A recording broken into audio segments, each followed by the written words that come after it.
Ladies and gentlemen, welcome aboard the Wright Flyer. I'm Randy Wright, and I'll be your captain on this solo flight special edition of our state-of-the-art radio program.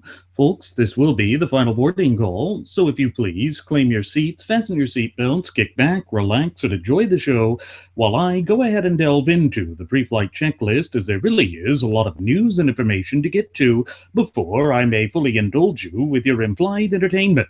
Well, folks, what we see right now is that the lack of leadership in these United States of America is once again coming back to haunt us, and in earnest. This is right on the heels of news that the nation of China has managed to steal one of our naval underwater drones. The graduates of Pavlov's School of Journalism for the salivating mainstream media have been peddling this in such a way as to say that it is one final attempt to snub their noses at the current commander-in-chief of these United States of America, Barack Hussein Obama.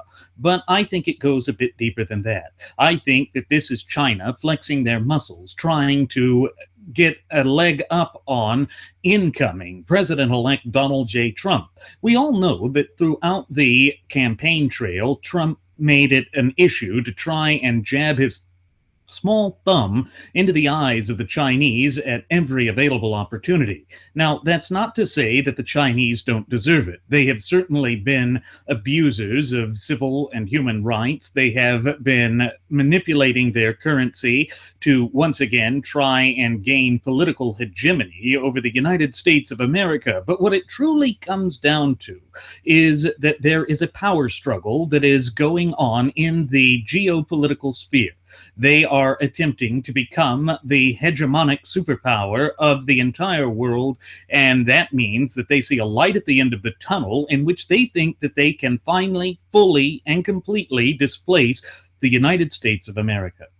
This is part of the problem when we have frothing at the mouth Fabian socialist leftists at the helm of our nation, trying to come up with these ridiculous terms such as leading from behind. Well, when we try to lead from behind, it comes back to bite us in the behind each and every time. This is something that we here at Radio Aviation Excellence, the Wright Flyer, have been attempting to warn you, our cherished listening passengers and audience members, for at least 1 year and almost 4 months now. And it's quite a surprise to see it come forth, except that it's not surprising at all. Because if you've been paying attention to the developments on the geopolitical sphere, you will see clearly that the United States' power has been waning. And this isn't because there is some push to, I wouldn't say try to redefine America now, but it is because of an ongoing policy position that is one of weakness. Obama has not had the best interest of these United States of America at heart when he's gone forth and acted. And we have seen that over and over again, whether it was at the time that then Secretary of State and now defeated presidential candidate Hillary Rotten Clinton tried to have the reset button with Russia, or whether it was him drawing the line in the sand with Syria. No, Obama has been weak.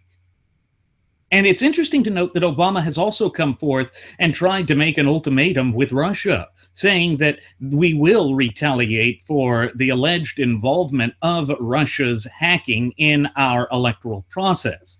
But the problem is, when Obama tries to assume the role of a leader, when he tries to assume the role of a political tough guy, it falls short because he has failed to deliver each and every time throughout his disastrous 2 terms of wielding the reins of political power in this once thriving and flourishing representative republic and vibrant community of popular sovereigns of ours. There really is no way around that, folks. It is an undeniable and repetitive pattern that we've seen come to the surface over and over again.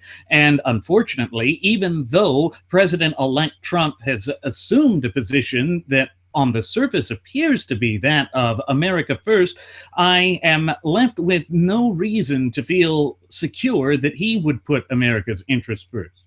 The reason that I say that is we know that in the vast majority of his 70 years spent here on God's green earth, Donald Trump has not been looking out for anyone except for Donald J. Trump. That's just the man. That's the way he has always been. And when you reach a certain stage in your life, there is little to no reason to believe that he would change, or that you would change, or that anyone would change. It reminds me of that old adage, rather, that you cannot teach an old dog new tricks. But with the way that the media has been handling things, with the systematic hysteria that has been gripping the hearts, souls, and minds of the true ultimate wielders of popular sovereignty in this country, we the people, I only see things getting worse. You know, we were entering 2016 with the hope of it being a promise to essentially reset the political narrative in this nation. But instead of resetting it, we bought into chicanery and charlatanism of the worst sort. And as a result, our precarious position within the geopolitical sphere shows no signs of improving. In fact, I only see it as being exacerbated by even further weakening policies. Policies such as stimulus-based spending that would be in the amount of $1 trillion over the next decade or 10 years. That too is something we cannot afford to allow to come to fruition. Unfortunately, so many within the rank and file of the detente wing of the gutless opposition party, or GOP, seem to be willing just to give up our once robust, strong, and meaningful stance to roll over and play dead. But what does it mean? Ultimately, truly, honestly, and in the long haul of things, what does it mean? It means that the work of true dyed-in-the-wool constitutional compositionists has been made that much more difficult. That much more difficult because we have lost sight of who we are, both as a nation and as a people, and that we have allowed weakness to become the hallmark of who we are. Now, that is not a good position for us to find ourselves in. That is not something that we should be proud of, but it is something that has come to the foresight over and over again. And so the longer that this comes into fruition, and the longer that this continues to play out as it has been, it means it's going to be that much more difficult to overcome the hurdles, obstacles, and adversities that have been placed in our path, and that will be placed in our path in the very near future. And when we have a punditry and commensurate like Rush Limbaugh and Sean Hannity that have embraced this sort of left-wing charlatanism, it should give every decent right-winger a reason to pause and wonder, what has happened? How is it that we have gone down this path of despair, degradation, and destruction? How is it that depravity has become a new norm within the system of American polity? Well, it is something that has been building in incremental fashion for quite some time now. When we are looking at a slew of candidates and constantly convincing ourselves that there is such a thing as a lesser of two evils, and therefore, because we can then regroup, apparently, and come back, that we should always vote for the lesser of two evils, that leads us into these precarious and unstable positions. The instability that is afflicting the United States of America is something that has been building for quite some time, something that isn't going to go away. But we see that with respect to this whole China issue, where they managed to steal one of our Navy drones, has led Donald J. Trump to head back to the Twitter sphere to attack them. Once again, ratcheting up the tensions that are already ratcheting up to levels that were hitherto unheard of. And again, this should give every decent, hardworking, and red-blooded American citizen reason to pause, to reflect upon exactly what it is that we are facing right now and the dire consequences that could result from the reckless sort of charlatanism that has become a cornerstone of our modern system of polity. I wish this weren't the case, and I wish that there were words of comfort and solace that I could convey to you as I sit here and speak into this microphone, but no such words of comfort or solace come to this forefront. It shows me that the corruption that has become the face of our system of polity is continuing to place America in a position where we are nothing short of the laughingstock of the world. Now, I know that a vast majority of the Lion Branch Trumpvidians congregating in their Trumpvidian tabernacle are going to try and say that Trump is going to have the world quaking in its boots. Perhaps so, but not for the reasons that they think, not because of American hegemony or American strength. It is going to be because they do not understand what this charlatan is going to do. You see, Trump is a mastermind of manipulation, and that is something that we here at Radio Aviation Excellence, the Wright Flyer, have been warning about for a year and 3+ months now, folks. And he is showing no signs of backing away from that. He has no interest in backing away from that because it did him so well with respect to disillusioned conservatives, which is why my first officer, Jeremy Grapenton, and I have labeled Trump as the Pied Piper of disillusioned conservatives. When we as a nation and as a people surrender all of the time-honored and cherished traditions, institutions, and values that we have held since the inception of this nation some 235+ years ago, we see that this sort of instability and chicanery becomes a glaring problem. A problem that is relentless, a problem that will not let up because we have turned our backs upon the foundational image that our founding fathers dreamed of when they met together in that stifling Liberty Hall in Philadelphia to draft the greatest social compact or contract ever devised by the hands of men, yet divinely inspired by providence above. And of course, what I speak of is none other than our shared United States Constitution. Now, while there are those who are members of the alleged alternative right or alt-right, or as we call it here at the Wright Flyer, the alt-Reich, who say that we are mistaking the Constitution for perfection, these people are literally playing in that dark and twisted game of semantics that we've warned about since our premiere episode, which aired on September 11th of 2015, that they try and play with words. If you are trying to say that there needs to be an alternative in front of right-wing politics in the United States, it means that you are not based on the Constitution, that you are not based upon the clear and concise language contained within the four corners of that sacred document, and therefore you are not swearing allegiance to what, pursuant to Article 6, Clause 2, which is the Supremacy Clause, is the supreme law of the land. And again, that brings up an old adage that we have brought up time and time again here, which is that the United States of America is a nation of laws and not of men. In other words, equal protection under the law and due process under the law are being ignored.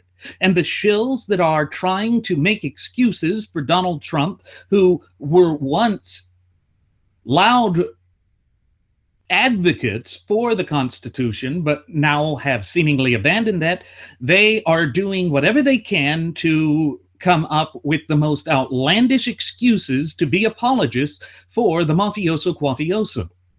It's because they have tied their own self-worth and image into the ascendancy of Trump, and therefore they cannot divorce their emotions from it long enough to see that he does pose a clear and present danger to these United States of America. In other words, they have allowed themselves to be manipulated due to the fact that they have assumed a position that is based on raw emotionalism, something that allows them to be easily duped by those forces that do not have the best interest of America and her people at heart. And so I fear that what we are going to see in the looming 4 years ahead of us is just more of the same. A push of the status quo and the failed policy positions that have placed us in the precarious place that we find ourselves in right here and right now. And I think that is a travesty. It is a travesty of biblical proportions because it goes against the grain of who we are, both as a nation and as a people. And it is ignoring the stalwart truth that has allowed us to reach such lofty heights in our relatively brief yet illustrious history.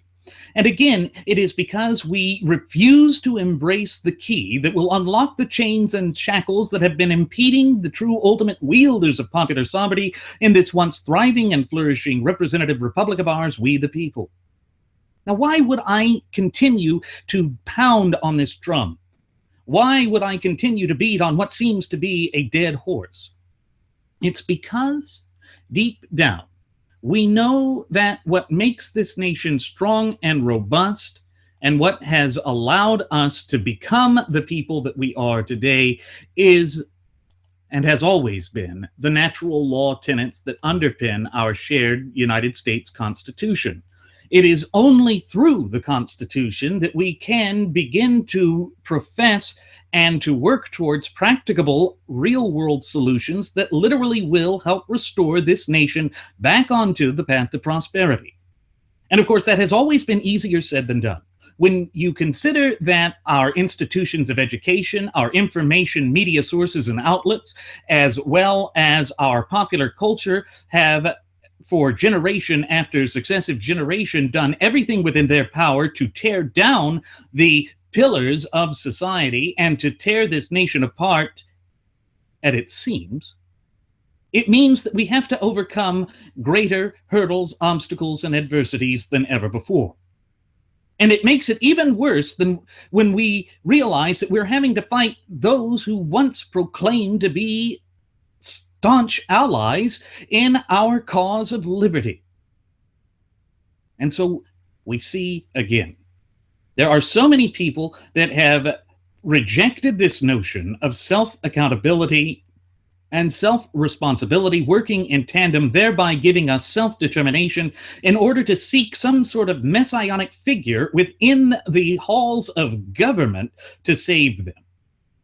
But nothing could be further from the truth. The government is not the one that has the solutions for this. The government cannot resolve the problems that we have been facing both as a nation and as a people.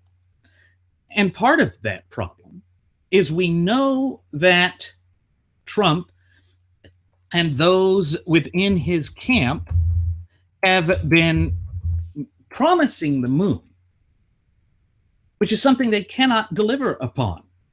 And I want to remind you that when it comes to the promises that Trump has made, especially when it comes to lock her up, he has walked that back. He doesn't believe it. He doesn't care about that anymore. In fact, he now says, we don't want that anymore. And the way that we know that to be a fact is we have seen the video where he has gone forth and said that worked brilliantly, perfectly during the campaign trail. Now, folks, recall what we've said. We know that the Lion Branch Trumpidians said that they supported Trump this whole time because they thought he was a straight shooter, that he said things as they were, and that he wasn't your average politician. And what that incites and what that infers or makes reference to is this whole notion that politicians tailor their message for whatever particular audience they are in front of at that particular point in time.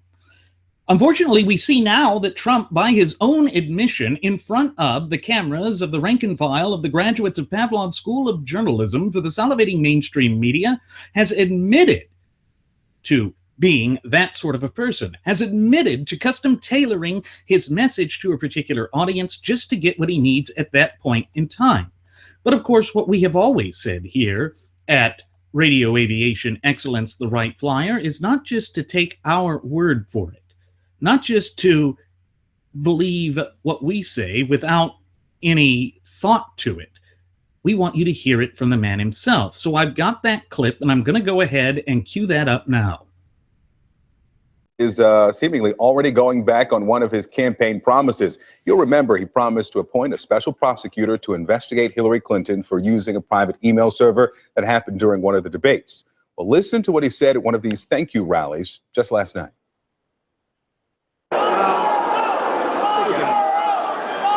That plays great before the election. Nah, we don't care. Right? Yeah, if you couldn't really decide.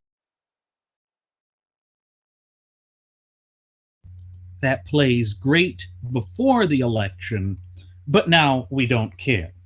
Why? Why should we not care? If that was one of the reasons that people voted for you, if that was one of the chants that you used to help garner support, why is it only for that time? Was that not a central pillar of his campaign trail?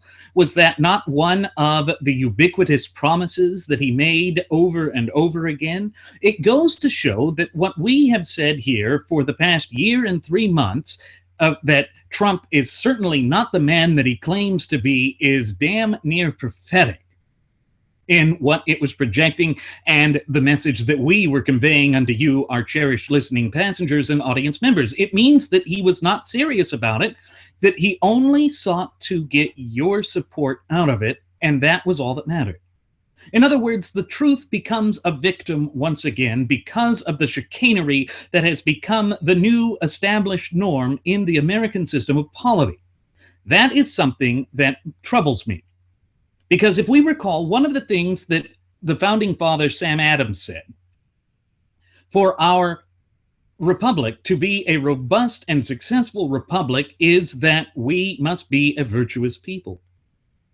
And of course, what that insinuates is that we ourselves must be of high moral standing and caliber, but it means that we must also be proactive in the maintenance and safeguarding of our fundamental and inalienable rights, which were endowed to us by our Creator, who happens to be none other than the God of nature himself.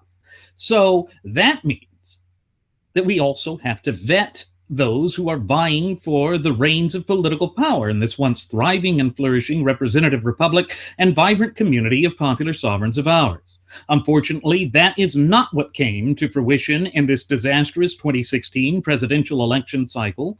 And so now more than ever, it means that we must be vigilant and reticent with respect to holding the feet of these politicians to the fire. And yes, we must, by the very nature of his words, deeds, and actions, hold Donald J. Trump accountable, and within that category as well. It's not that he's not a politician. That's the truth of it. It was that he is a politician, that he has embraced this sort of chicanery that has become the established norm in these United States of America, and that cannot be ignored.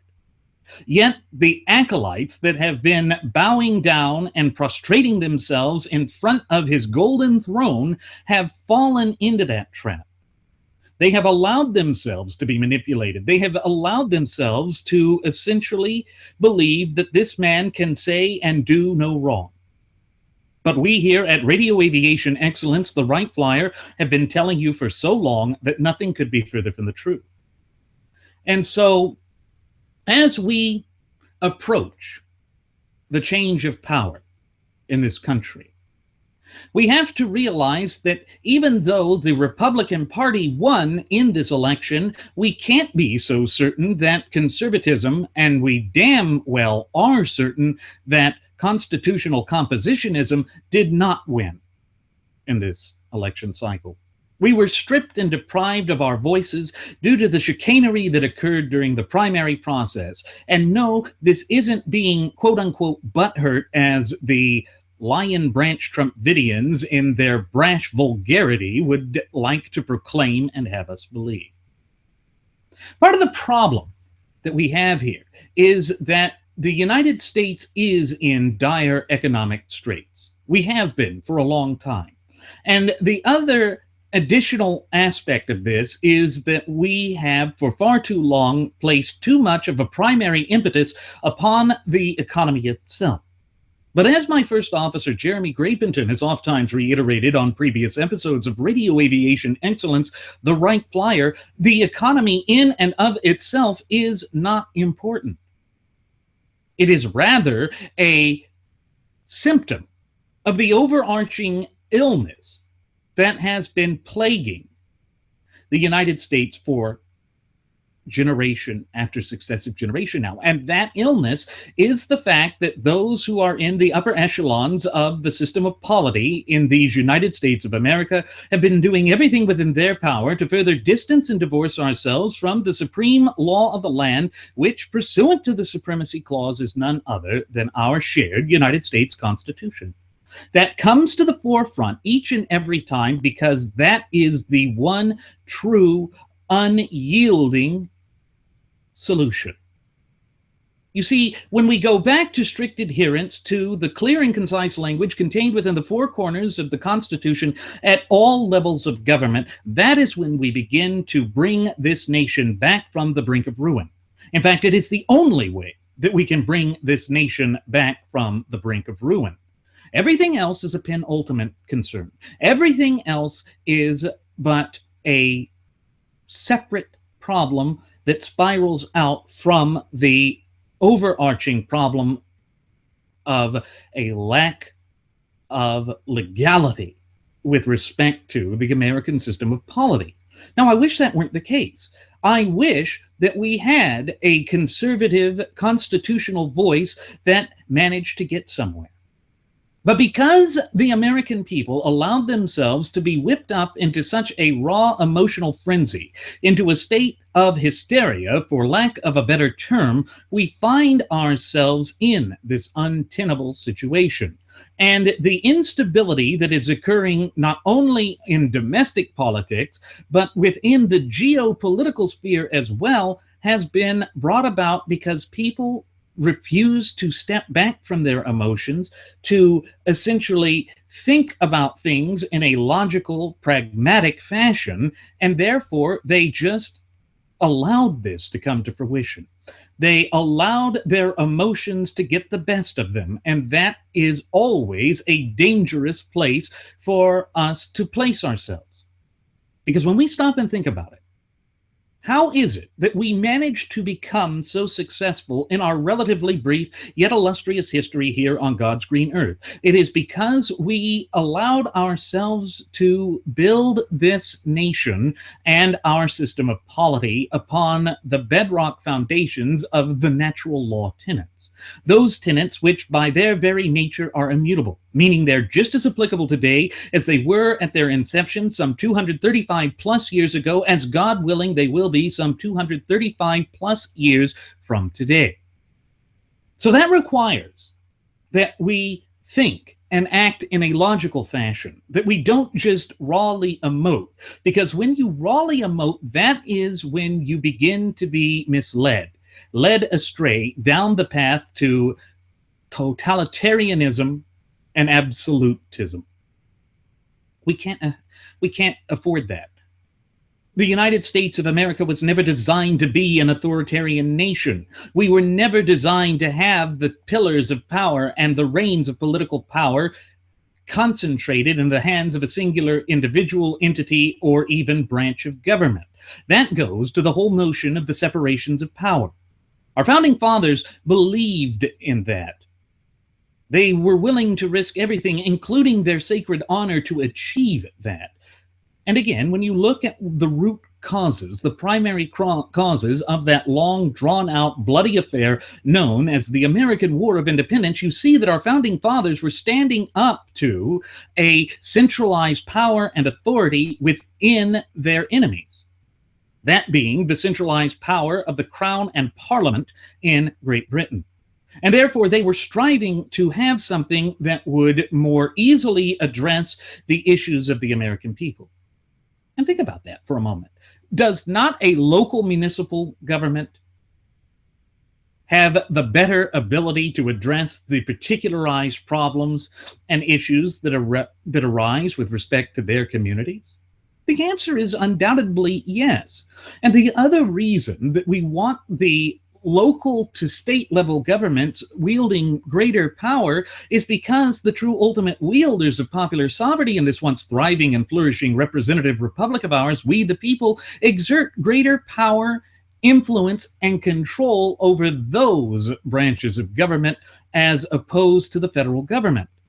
And that is why the inherent design of the federal government is one that is intrinsically and inherently limited. In other words, for the federal government to act with any type of legitimacy, it must trace its governing authority back to a power that is specifically enumerated unto it by the clear and concise language contained within the four corners of our shared United States Constitution.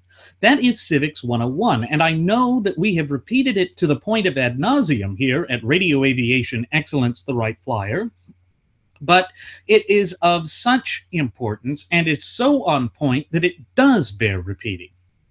So we as a nation and as a people need to sit back and ask ourselves, what is it that we want to achieve in the future? What is it that we really want to accomplish for the United States of America? Now, I know that the answer for us here is that we would like to see the United States of America restored back onto the path to prosperity. It would be insanity, sheer insanity, to say otherwise, particularly when you consider that the United States of America, as I sit here and speak into this microphone, is in the grips of both an identity crisis and a slew of constitutional crises that have been exacerbated by the failed leadership of the disastrous 2 terms of this Barack Hussein Obama regime. Unfortunately, I do not see proffered solutions by the incoming Donald Trump regime that would help restore this nation back onto the path to prosperity. Unfortunately, that's just the way I see it, folks. And I see it by the unwillingness of Trump to stay steadfast.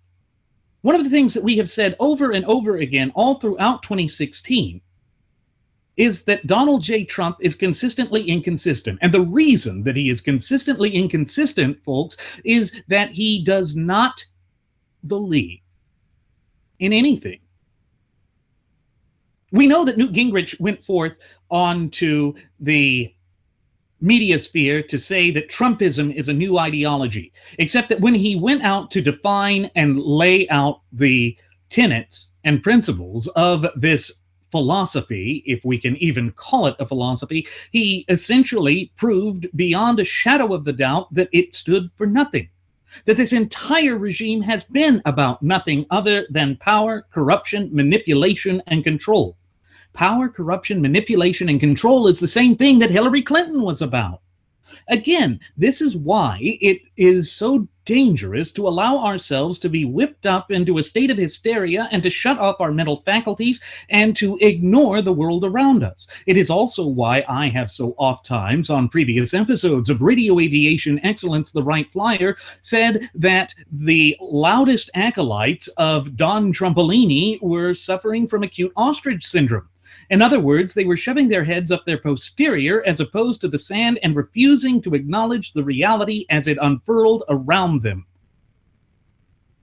We cannot afford to continue to ignore the light of truth, nor can we continue to pretend that Donald Trump is a conservative. We already see from the positions that he has harbored, from the olive branches that he has reached forth, such to the high priest of that hoax of man-made global warming, Al Gore, that, again, he has bamboozled those disillusioned conservatives. And it ties directly back into that imagery that we have here of Donald Trump being the Pied Piper of disillusioned conservatives. When you go back to the root meaning of that original fable, the Pied Piper walked off with the future of that city, the children, when the city refused to pay the price and to acknowledge the reality of what they had done. That is what has happened with the gutless opposition party, or GOP. They have linked their fate to this charlatan, and they have abandoned their principles. And when it comes time to pay the tab, that tab is going to be so high that we will balk at it. But it's too late. It's too late. The damage has been done.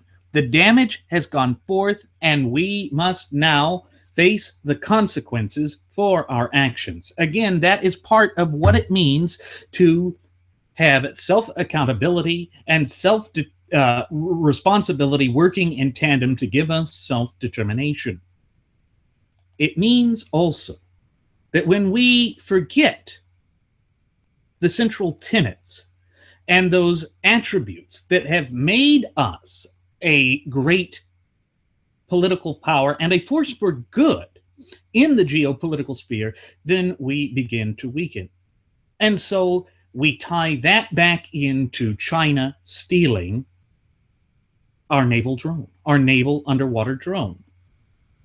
Trump can go out and bombast about that all that he wants. But part of the problem with all of that, again, is how is he going to resolve it? By implementing that 35% protectionist tariff that will only come back and harm American consumers? By punishing nations, or not nations, but companies that seek to escape our draconian tax system? As he has promised so many times with both Lockheed Martin and Boeing, and then that carrier crony corporatist deal. And part of the problem I have with that is, once again, we see that Texas Senator Ted Cruz has begun to shill for Trumperism. Instead of standing up for the Constitution as he has throughout his career, he said that the carrier deal was a good political move. No, it is not a good political move. We see that they're going to be using the tax break money that they received from the state government of the Hoosier state of Indiana to replace the jobs that were going to be moved to Mexico with robots. Why? Because we didn't address the labor unions that have been making prices too high, that have been harming the American manufacturing industry. All of these things come to the forefront again. They tie into that larger, inexorable picture that we have been ignoring for far too long now. And Trump is not addressing that. Trump doesn't care. Because again, deep down in his heart of hearts, Trump is a frothing at the mouth Fabian socialist leftist.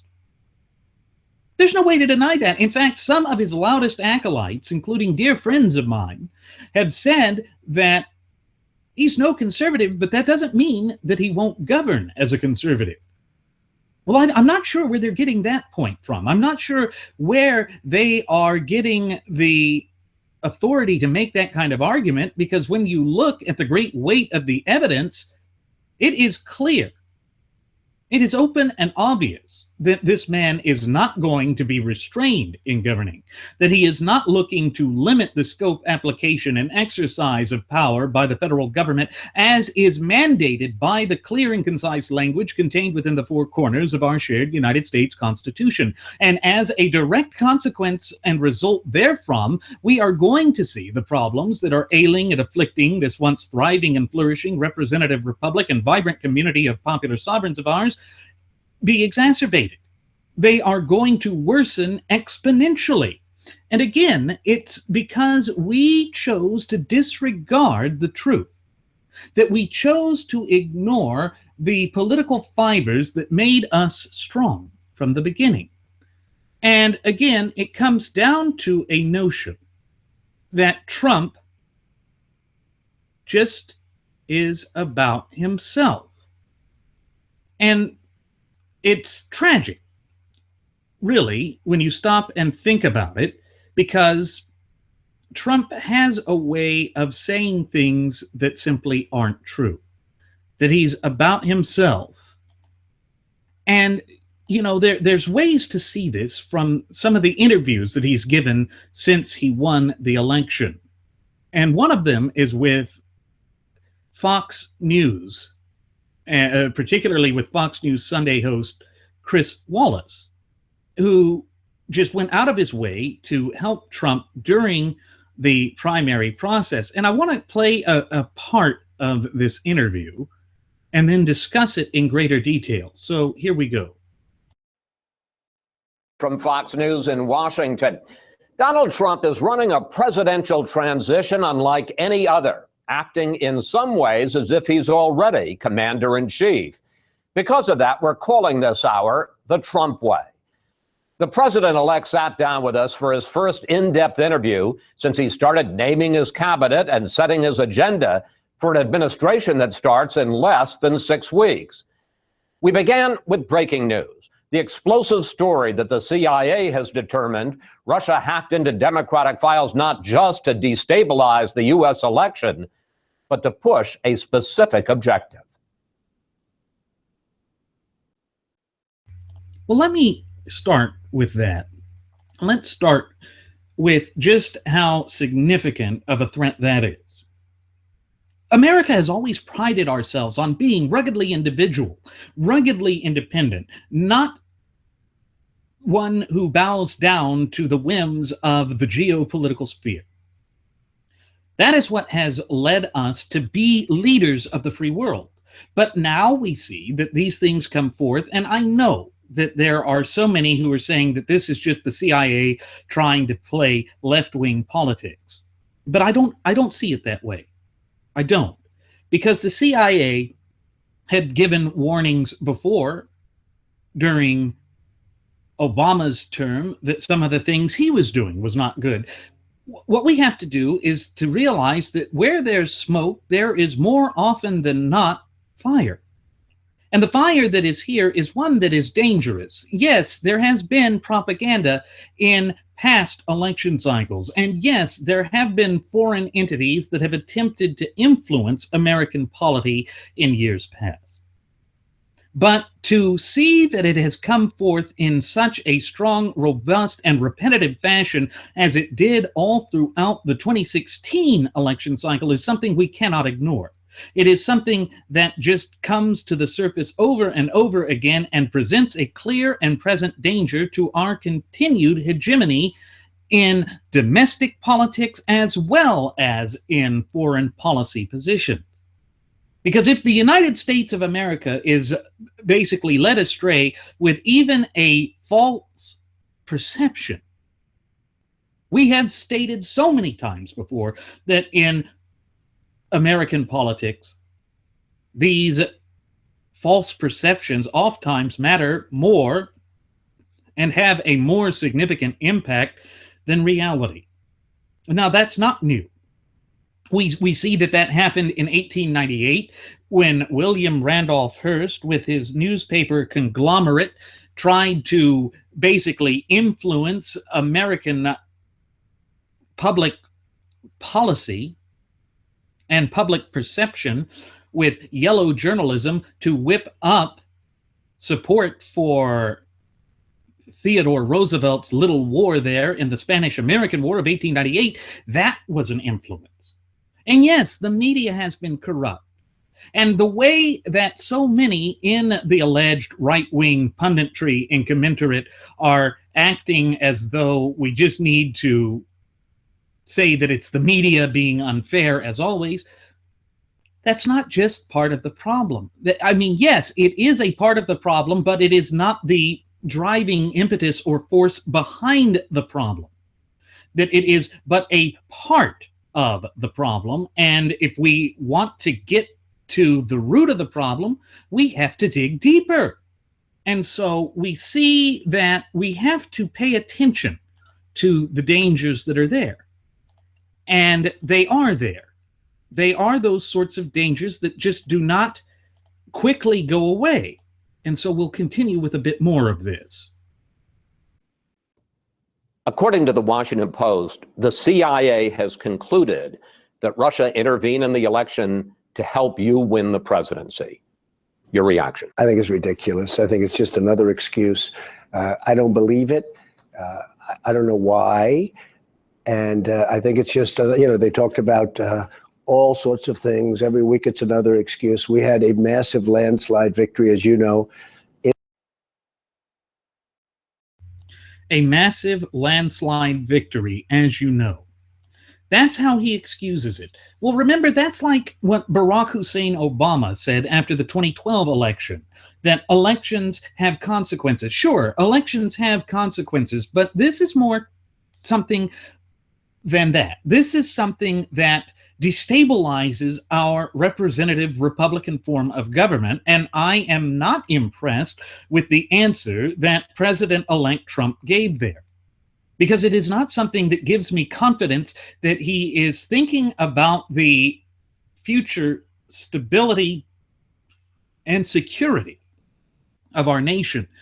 And that's part of the problem, because by being the president-elect, he is supposed to stand for and represent all Americans. And thus far, he has not been doing that. He has been as divisive in some ways as Barack Hussein Obama has been throughout his disastrous 2 terms as president of these United States of America.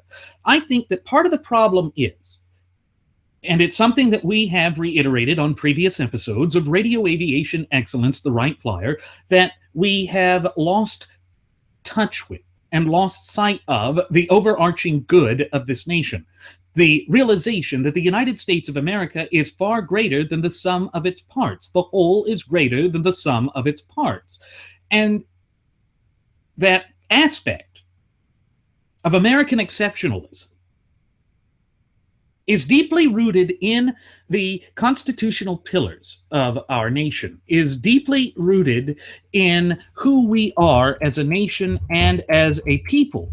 But to believe that and to see that come to fruition in practice requires that we do a little bit of soul searching, that we don't just roll over and say, gee, it's wrong of us to say that we are great. And if we recall, Trump had said that American exceptionalism is a bad thing. He said that he didn't think nations should say that they are greater than other nations. And it's just staggering to recall that he said this, because it went to the heart of part of the problem that we have been facing. It's this whole idea that we don't have American exceptionalism anymore. And there's an old video, and I hate that this comes from Mother Jones, because that is such a stupid site, but the video is what I want to focus on, the truth of what he was saying, so that we can then analyze it in greater depth.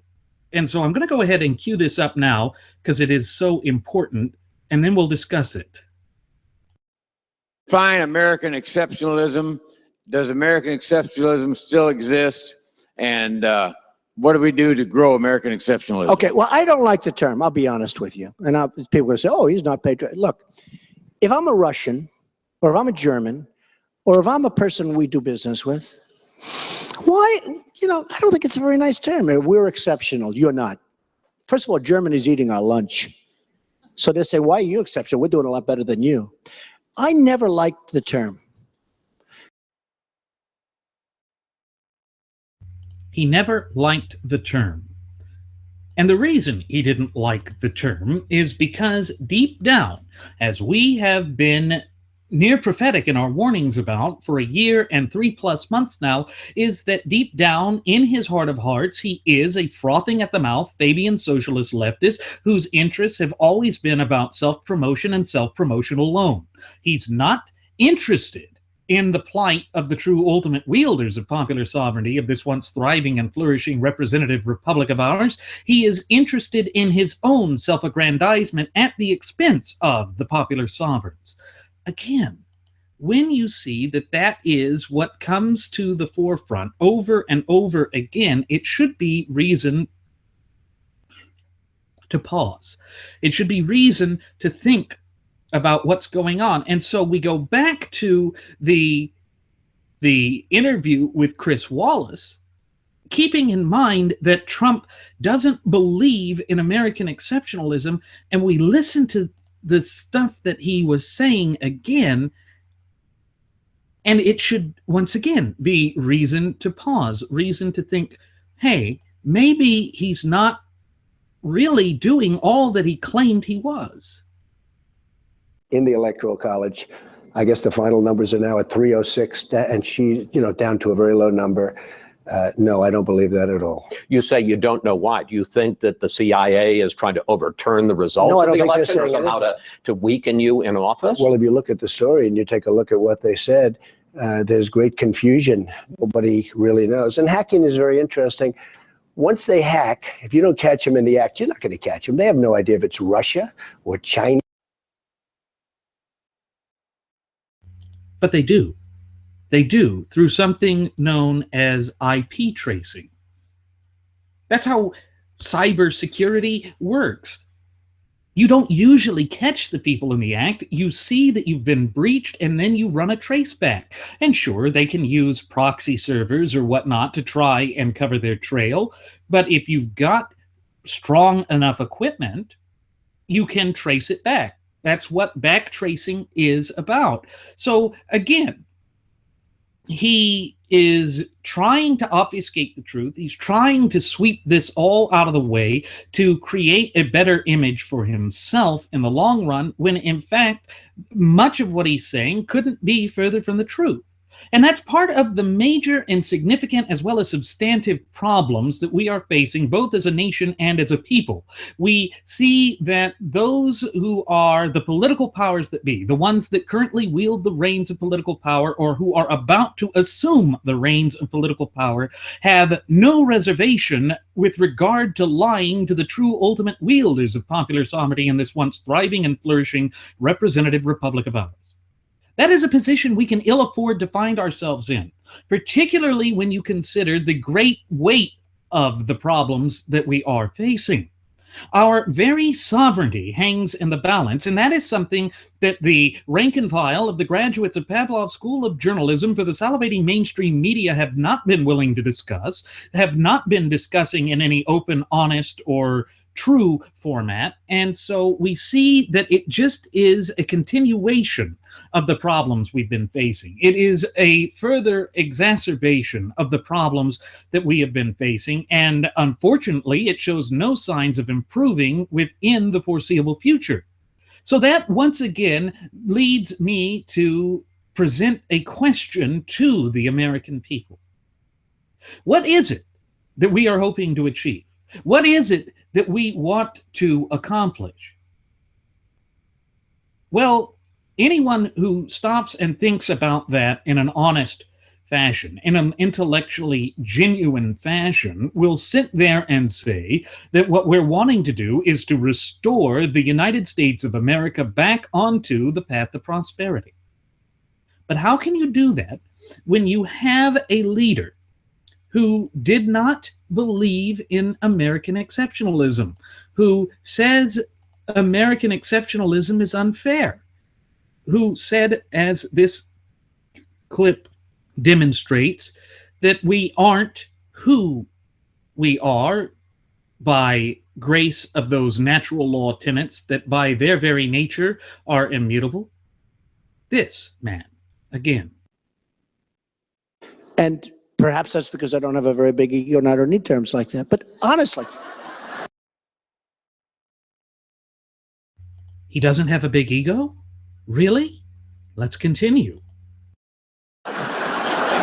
when you're doing business, I mean, I watch Obama every once in a while say American exceptionalism. I don't like the term because we're dealing, first of all, I want to take everything back from the world that we've given them. We've given them so much. On top of taking it back, I don't want to say we're exceptional. We're more exceptional. Essentially, you're saying we're more outstanding than you. By the way. So, he's saying that our history is not exceptional. The founding of this nation is not exceptional. Basically, what all of that tells me is, you know, the founding fathers, they were just a bunch of idiots. This whole notion of being based on liberty and on limited government, that's not exceptional.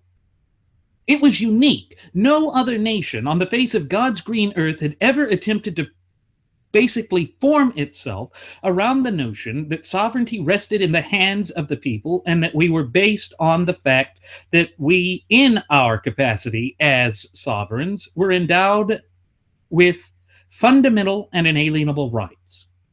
Think back to the language of the Declaration of Independence. When Thomas Jefferson penned these poetic words, we hold these truths to be self-evident that all men are created equal and endowed by their Creator with certain fundamental and unalienable rights, and that among these are life, liberty, and the pursuit of happiness. England didn't have that. Remember, we were fighting England to achieve that for ourselves. England paid lip service to it in their unwritten Bill of Rights and in their unwritten Constitution.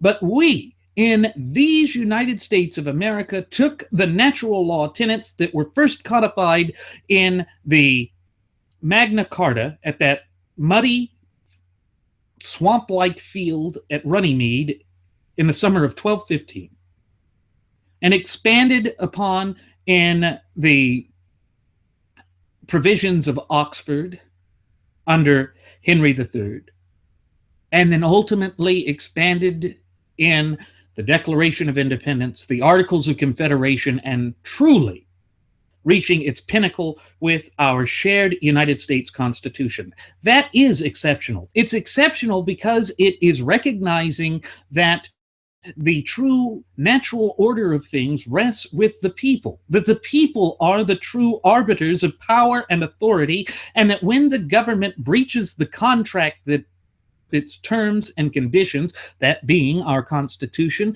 that we, within the terms of that contract, look at the First Amendment, the right of the people to petition their government for a redress of grievances, have the ability to hold the government accountable, because the government only receives its power from the powers and authorities that we delegated unto them and codified and reduced to writing within the United States Constitution. That speaks volumes about what American exceptionalism is. And we see that Trump just went forth and stated in a sheer state of buffoonery and ignorance that he didn't like the term, that he saw no value in the term. Now, I know that a great many of the Lion Branch Trumpidians are going to say that I'm just sitting here playing semantics, that I'm splitting hairs. But no, this is something that came out of the lips of the man who is now the president-elect of these United States of America. This is something that we, in our capacity as the true ultimate wielders of popular sovereignty in this once thriving and flourishing representative republic of ours, must pay attention to, because it goes to the heart of the great plethora of problems that are facing us as I sit here speaking into this microphone, conveying this message unto you, our cherished listening passengers and audience members. Ultimately, we are the ones that hold government accountable. That is our duty, obligation, but above all, responsibility as citizens, whether we be natural born or natural lives. We are the ones that are called upon to safeguard, proactively maintain, and protect our rights that were endowed to us by our Creator, the God of nature himself. That is part of what American exceptionalism is. That is part of who we are as a nation and as a people. And the longer that we ignore this, the longer that we continue down this path of chicanery, the more difficult it is going to be for us to overcome the hurdles, obstacles, and adversities that have been placed in our path. Because again, do we want to be a nation where our leaders dictate to us how we live out the facets of our daily lives, or do we want to be self-determinate as our founding fathers had originally intended for us to be? I think that the answer to this rather rhetorical question is both open and obvious. We should strive, as we have always striven to be, a free, open, honest people that are not inhibited by the chains and shackles of government chicanery, of this sort of mindlessness. And again, we see that Trump doesn't understand this, doesn't agree with this, and continues with the chicanery that was just detrimental to us as a nation and as a people. Way. You've been eating our lunch for the last 20 years, but we're more exceptional than you. I don't like the term. I never liked it. When I see these politicians get up with the American exceptionalism, then we're dying. We owe 18 trillion in debt. I'd like to make us exceptional, and I'd like to talk later instead of now. Does that make any sense? That's good. Because I think No, that's not good. Because what we need to do is, if you say you want to make America exceptional again, you need to tell how. You see, we here at Radio Aviation Excellence, the Wright Flyer, for a year and 3+ months now, have reiterated over and over again, to the point of ad nauseum, that the answer, the key, the solution has been with us since the inception of this nation. When he talks about those politicians going forth and parroting, for lack of a better term, American exceptionalism, and while we're dying, what he doesn't realize is they are speaking to the ideals of what it is that made us a strong and robust nation. They were speaking to the foundational principles, but they've been ignoring them. And the problem is, he's ignoring it as well. It has nothing to do with our relationship to other nations in the geopolitical sphere. It goes to the foundational spirit of this nation. It goes to the heart of the philosophy of our government.